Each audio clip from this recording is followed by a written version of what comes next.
I actually already hit record, so I'll have to cut this off at the very beginning. Um, Ready? Three, two, one. Hi, welcome back to Academic Market Insights. As part of our series on personal finance, Dr. Adamiec, we're on the fifth one already. I think we're approaching halfway through on these. But on this one, as you probably saw from the title of the video, we're going to talk about profit sharing plans. And there's a lot to any sort of supplemental income or any extra income that you're going to get as far as how it works within your overall retirement plan. So I think everybody will plan on getting some sort of Social Security payouts. How will this profit sharing plan work with that? How much should you allocate to a profit sharing plan? What should you be doing based on your stage of life? All of those issues are getting ready to be addressed by Dr. Adamiec, and I know that she has a very special guest that's going to help kick us off. So I'm handing things over to you. This is Sparkle Sparkle, and Sparkle Sparkle is desperate to find out about profit sharing plans. And Dr. Rowe, I'm going Yes. to tell you, you are going to enjoy this because some of our corporate finance issues come into, into play here. Let's Yep. see. Can we start our slideshow?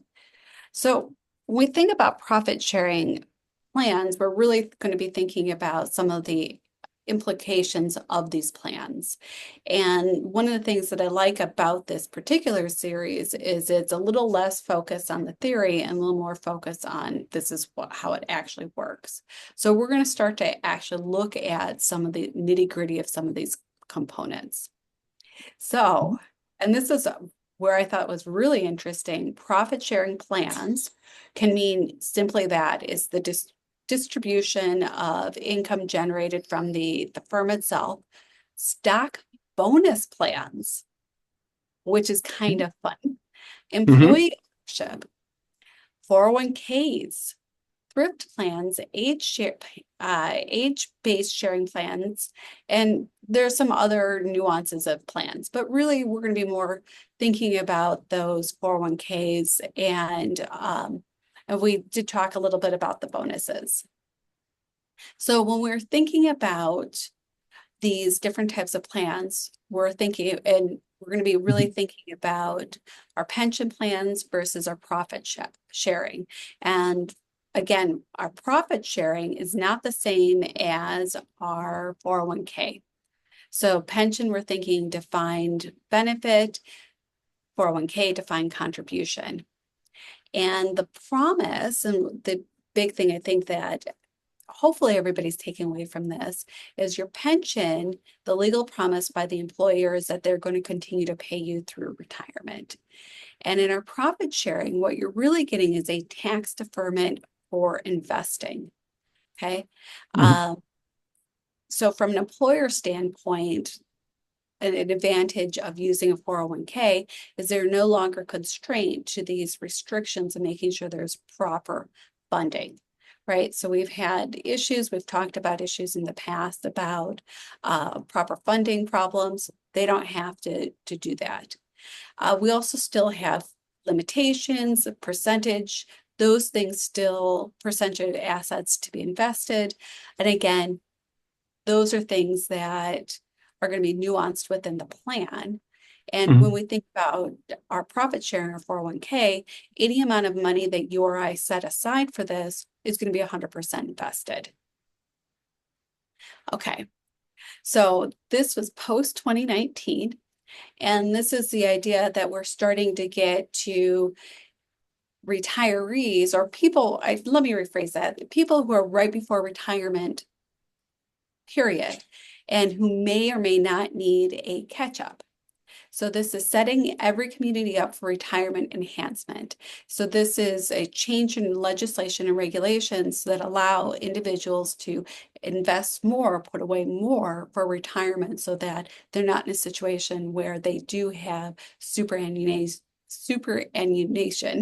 where they don't have enough investment dollars to be able to to secure them or to keep them afloat during retirement.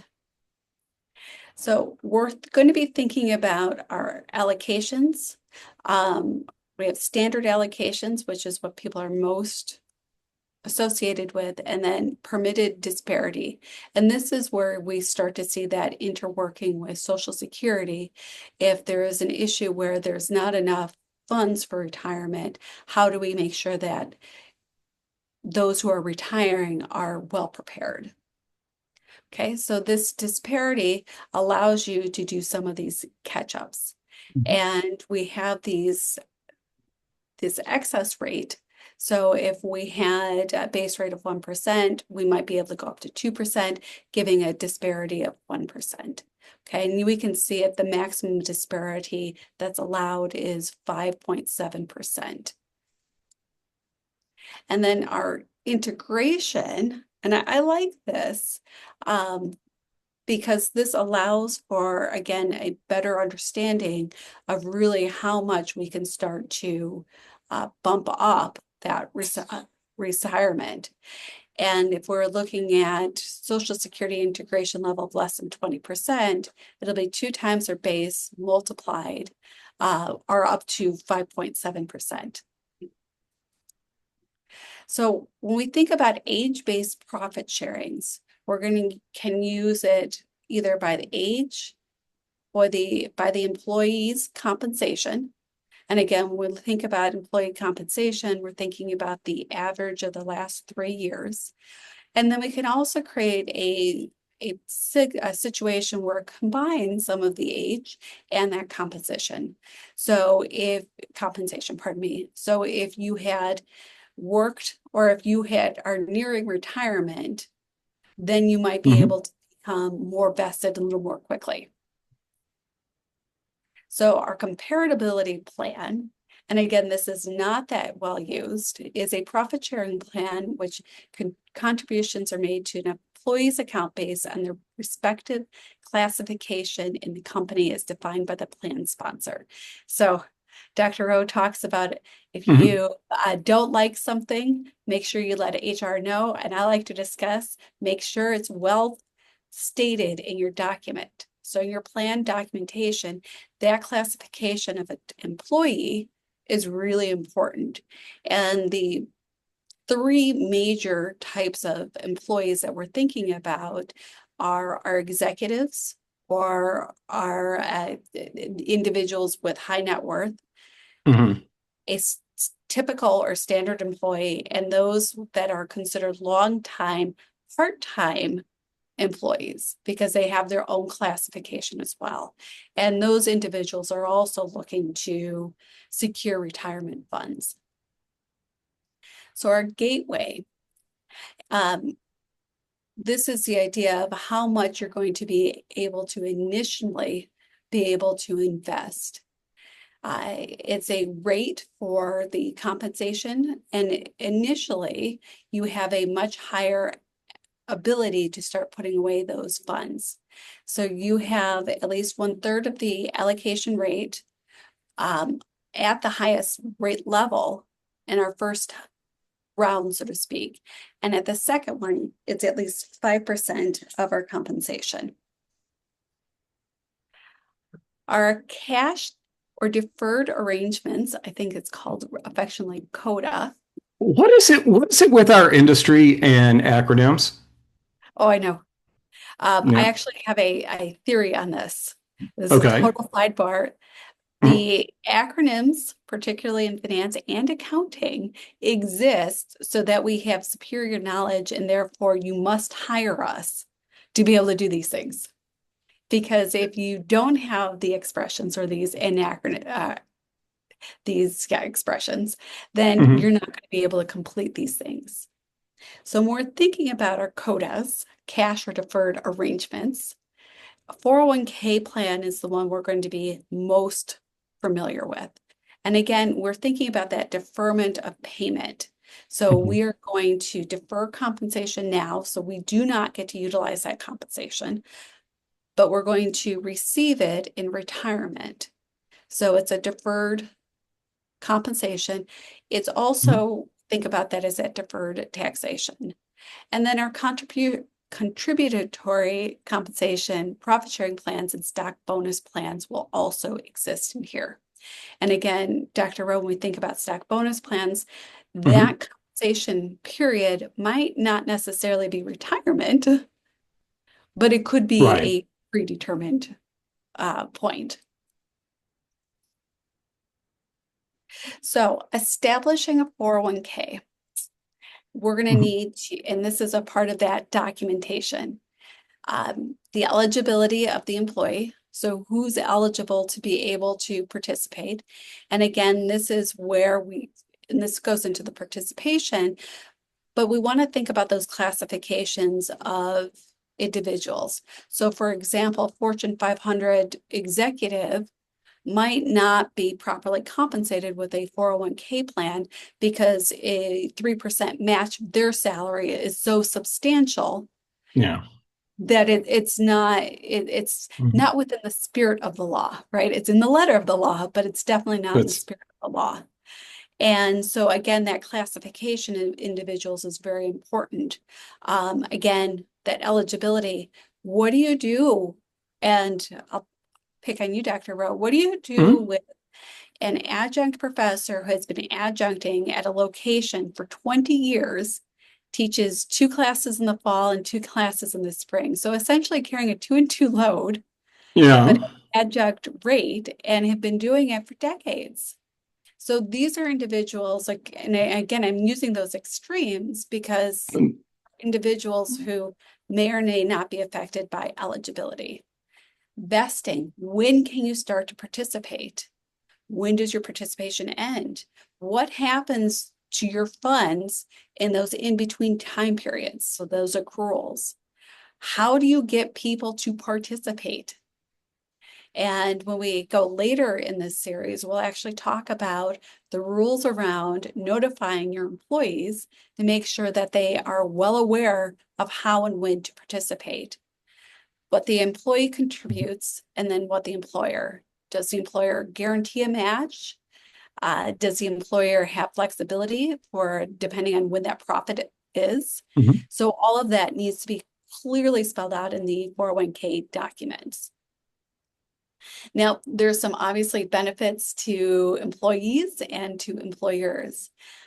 Personally, I think the number one benefit to employers, they don't have to worry about funding issues. Woohoo, Yeah. right? So they're not in a situation where, example, Illinois, there's a funding deficit, and now we need to find a way to uh, fill that hole.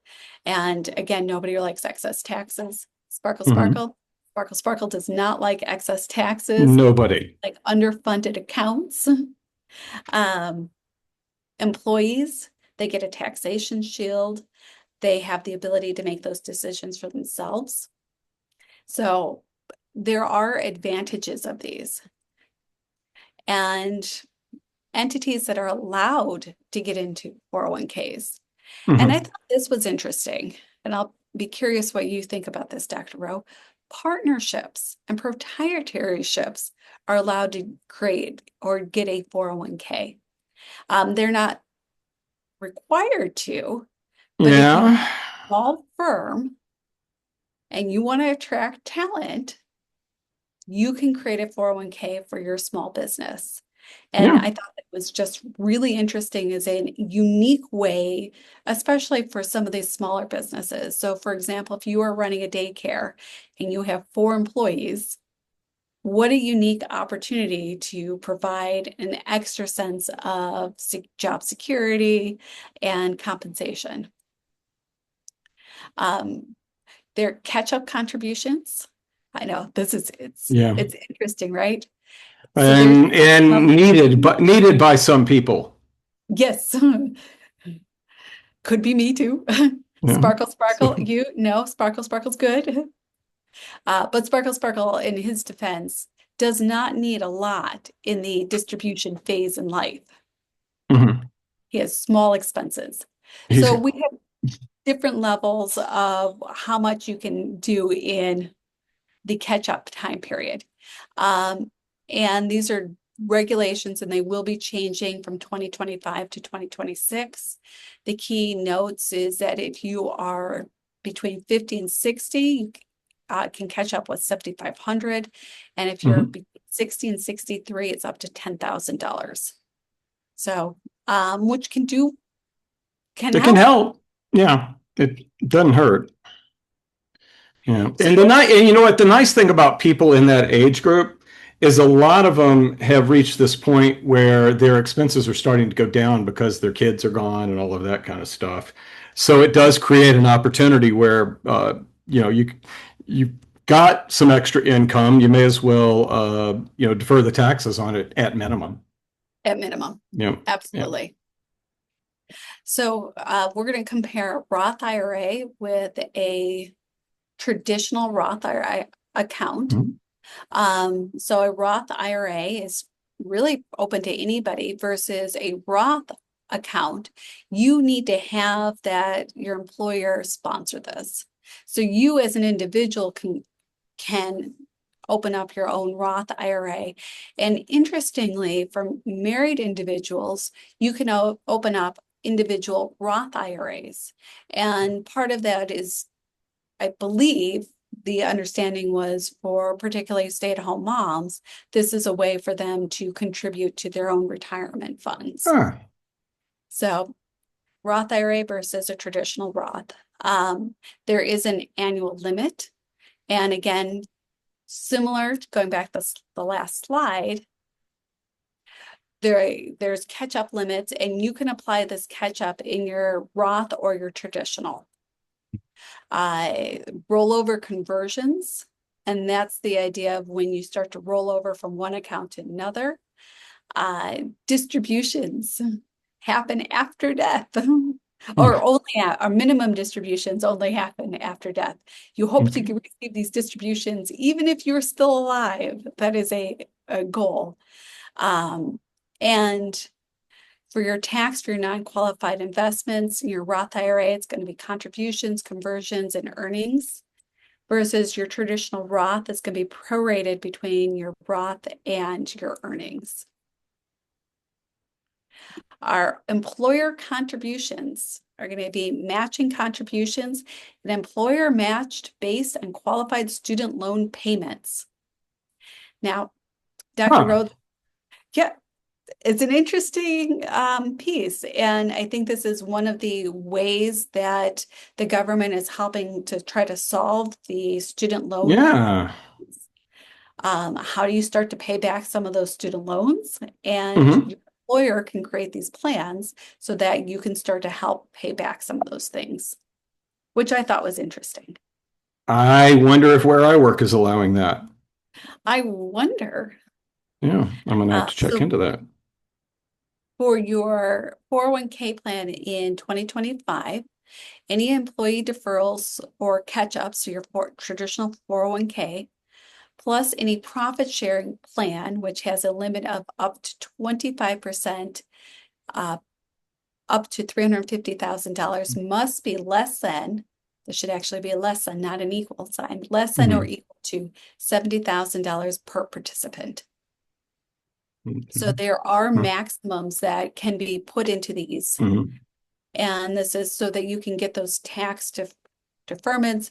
We are not saying that you can only invest $70,000 a year for retirement, just saying with these vehicles, this is your maximum. Your actual deferral percentage, if it is an NHC employee, you have 0 to 2%. Your permissible actual deferred percentage will be 2 times. If you're 2 to 8%, you get 2 times. And then for 8% and over, you get 1.2 times for your actual deferral percentage. And this is just a schedule for how much you're allowed to invest. Uh, you could, the actual deferral percentage, there are some tests for it. Corrective distribution, recharacterization, qualified non-elective contributions, qualified matching contributions, QNEC and QMC. And there's all testing around this, and these tests were created by IRSA to make sure that the plans are going to be distributed properly, that people are investing the correct amount, that people aren't cheating the system. And when we think about the actual contribution percentage, it's going to be based on two sources of income, the employee-based contribution and then the matching contribution by employers. Our safe harbor provisions are our employee non-elective contributions, the matching contributions, and then qualified automatic contribution arrangements. And these are nice because these help eliminate some of the perhaps frustration for employees as they start to go through this process. And again, when we think safe harbor, we're thinking of ways to minimize that frustration for employees. So when we think about the qualified automatic contribution arrangement, we're looking at an automatic deferral, and we also need to have matching or non-elective contributions and the notice to employees. My brother actually works for a firm that administers all of these things. Oh, So he works with employees to set up that automatic deferral, make sure that the deferrals are correct, and then provides proper notice. So the automatic enrollment, of course, also has a schedule associated with it. So periods 1, 2, 3, and 4 and after, and the required amount of deferral percentage. And our qualified plan, our employee contribution, we have our employee elective deferral plan, the safe harbor match, and then employer non-elective contribution. So the employer contributes this amount no matter what the employee is doing. oh, So it's okay. just a benefit to the employee. And remember, the employer also receives a benefit by doing this because it reduces their payroll taxes. And hardship distribution requirements. And this is something that I know we've discussed. One of the challenges with your 401k is you don't have access to those funds. So if you have a heavy hardship, let's say that 2008 comes again and your house has no value, you can't afford the mortgage, you can't easily or readily tap your 401k to help bail you out. In fact, it's very challenging because you're going to have to go through a penalization. You're going to have to go through extra fees. You're going to pay taxes on it. So it's difficult to sometimes get those, but there are opportunities to be able to get them. And with that, we conclude our discussion on profit sharing plans. We thank you so much for joining us. If you like this video, please hit like, and if you have not, please subscribe. And Sparkle Sparkle says, save early and often. Thank you.